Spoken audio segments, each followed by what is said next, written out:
News surrounding Update 10, supposedly a massive quality of life upgrade to Payday 3, has been surprisingly sparse over the last month or so, despite how evidently important this update is in the grand scheme of Operation Meditbag.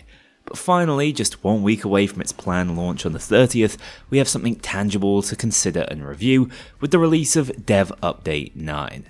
The first thing to note has to be the spiraling sanity of the production and editing teams behind these videos. There's some serious personality that shines through in this video, peeling back the curtain slightly.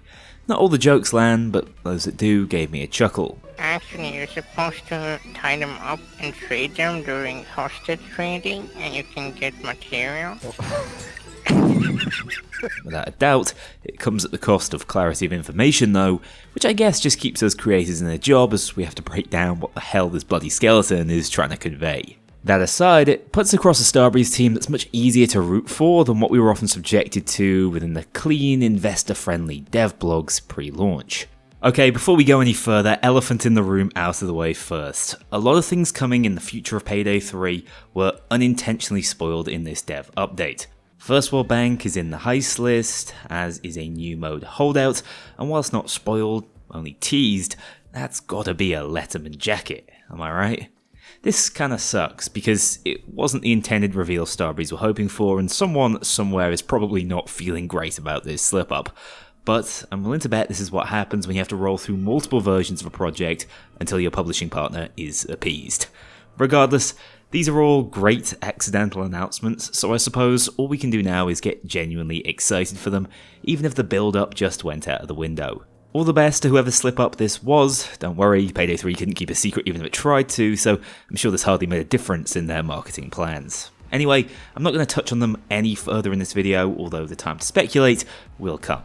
That said, back onto what we were meant to be able to see, everything outside of Payday 3's heists themselves looks almost unrecognisable. And I mean that in the best way possible.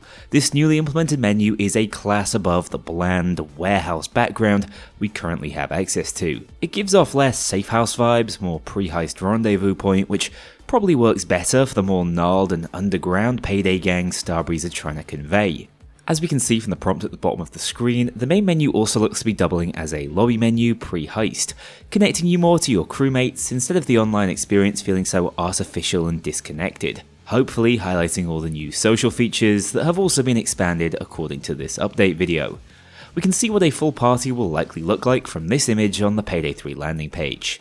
To be frank, the game simply should have launched looking like this, as it's clearly the caliber they're capable of. The rooftop motifs were even there from the earliest screenshots, so launching with what might as well have been a cobbled together placeholder frustrates me even further. But I digress. Comparing and contrasting the before and after menus, we can see a few things have moved or been refined to fit the new aesthetic somewhat, like with daily challenges and Mask of the Week. Emulating Payday 2's menu functionality, there will now be a scrolling news widget in the bottom right hand side of the screen, hopefully giving them a better location to advertise in-game events like Mass Mania, instead of them being formless and entirely dependent on social media to spread the word. Heading into the vendor menus, I'm a lot less impressed. The new presentation style is fine and a certain improvement, but here the problem was really with the functionality holding us back. So although this new pop-out menu looks easier to navigate through and the new colour scheme and character presentation make weapon and heister customization a little clearer, it still hasn't fixed many of our key complaints. I don't see an easy way to filter weapons or any sort of effort to categorise them properly, and whilst weapon customization is clearer, without zoom-in functionality, this all feels a little set dressy. I'm surprised they've put so much emphasis on an element of this impressive UI overhaul that clearly still needs work though, when so many other elements have been handled incredibly well. The updated and properly sorted social tab looks to be a massive step up from whatever the hell this long list was meant to be, and the heist complete screen has been given a complete makeover. New icons, simplified earnings breakdown, proper progression insights, and an impressively detailed heist recap scoreboard offer all the information you'd ever need in a much more succinct and granular way, instead of trying to pile it all into one page. Honestly, I'm most excited for the scoreboard with its detailed breakdown of kills and damage dealt, which should be hugely useful when comparing the efficacy of different builds. Hell, it might even get that competitive spirit going between teams. Unfortunately, what we can now confirm is that the in-game HUD is not included under the UI overhaul umbrella. That means no loot value pop-ups or any of the highly requested in-heist additions will be released with this update, which may feel like a letdown for some. But taking a step back, that all pales in importance to what we are getting with CrimeNet 2.0, the new server browser and immersive UI interface to help find heists from here on in. This looks simply phenomenal, but I think it's a great travesty that Payday 3 wasn't launched with something akin to this from day one. It's not rocket science, it's not an overly complicated or bloated design, just pure immersive Payday vibes. I can't even begin to express how important these sorts of intangibles are when building a game world that is level based and therefore menu heavy. Honestly, it's like night and day. Placing the heist list and the vertical scroll to the left of the stylized New York City map works really well too, and at a glance it looks like we will be able to filter by contractor. Another thing to note is that heists on the map appear to be located in the actual locations where they take place, which is a wonderful lore touch that sees CrimeNet finally doing what it was originally intended to do back during the concept phase of Payday 2. I can't complain whatsoever about how this is being presented, and the functionality looks spot on too, with an all-important tactic filter being added as well, allowing you to search for loud or stealth-specific lobbies. Look, it should be obvious at this point, I'm cautious to give credit for the addition of bog-standard features that had no right not being in the game from day one. But whilst there aren't many excuses for the bland UI Payday 3 launched with back in 2023, this remastered CrimeNet goes above and beyond what anyone would have expected from the roadmap. It's very clear to me that the new UI has been lovingly crafted with community feedback in mind, and for sheer quality alone, the team responsible deserves its flowers. There's obviously still work to be done in the inventory menus, but if they can replicate the feel of what they've managed with the server browser, Payday 3 truly will have a functional framework from which it could potentially succeed, instead of the abrasive and uninspired menus we're so used to seeing, and which have probably turned players away from the game. Operation Medit Bag is finally evidence from the second you log in, so when returning players turn it on for the first time in a year on October 30th, they might genuinely feel excited to try out the game Payday 3 is gradually becoming. I can't stress enough how important style, presentation, and initial impressions are for player retention in the long run. But what else can we expect from next week's update? Well, we've got VOIP coming, which is a welcome addition, although I would put money up being on and open by default, so expect to have to hear the dulcet tones of those aux cable Xbox mics in every other lobby for about a month.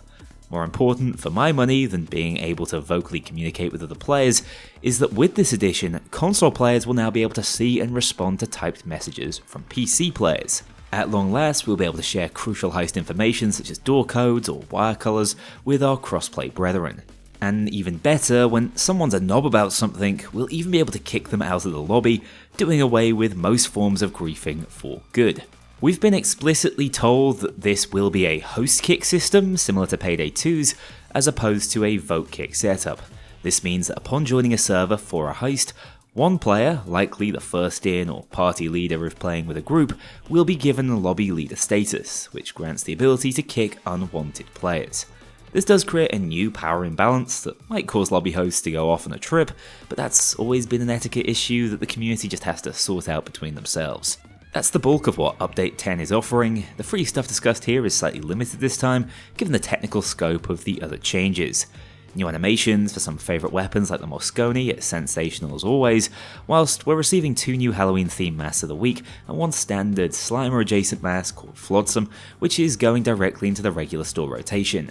It's a shame seasonal events have been scaled back, but an obvious byproduct of all the retooling Starbreeze have had to do this year. In addition, thanks to yesterday's Twitter post, we now know the new Twitch drops releasing on the 30th will be Payday 2 and meme themed, including a golden spoon charm, tiny Dallas sticker, and Death Wish style skull mask. These look brilliant, but even as someone who directly benefits from quality Twitch drops, I implore the guys at Starbreeze to make these standard unlocks in the future, as I don't believe it's fair to lock players out of such iconic designs for as arbitrary a reason as you didn't watch Kknowley's stream over on twitch.tv/Kknowley between these specific dates. Anyway, that's pretty much it for content releasing on the 30th. Whilst it will make an astronomical difference to the experience outside of heists, not much looks to be changing within them, so I'm hopeful for some tangible balancing adjustments from the patch notes to at least shake up the meta somewhat. The Northwest is aching for that bit of love it was promised about 9 months ago. And that's everything covered by Dev Update 9. Drop a like if you enjoyed, basically never say that, but I've seen the difference your comments and ratings make to the reach of a video firsthand, and right now it would be nice to get this one out to even the lapsed Payday players to see if we can't spark a bit of a revival and get those numbers up as year 2 kicks off. Let me know what you think of the UI update. Is there anything glaring I've missed or features that still aren't considered? Have a great day, take care, I'll see you all very soon. A huge thank you to my dedicated Patreon backers. If you want to join this crew in going infamous, check out the link below and pledge as little as $2 to see your name in the credits, or get 24-hour early access to future videos and vote on upcoming content. Take care, I'll see you all soon.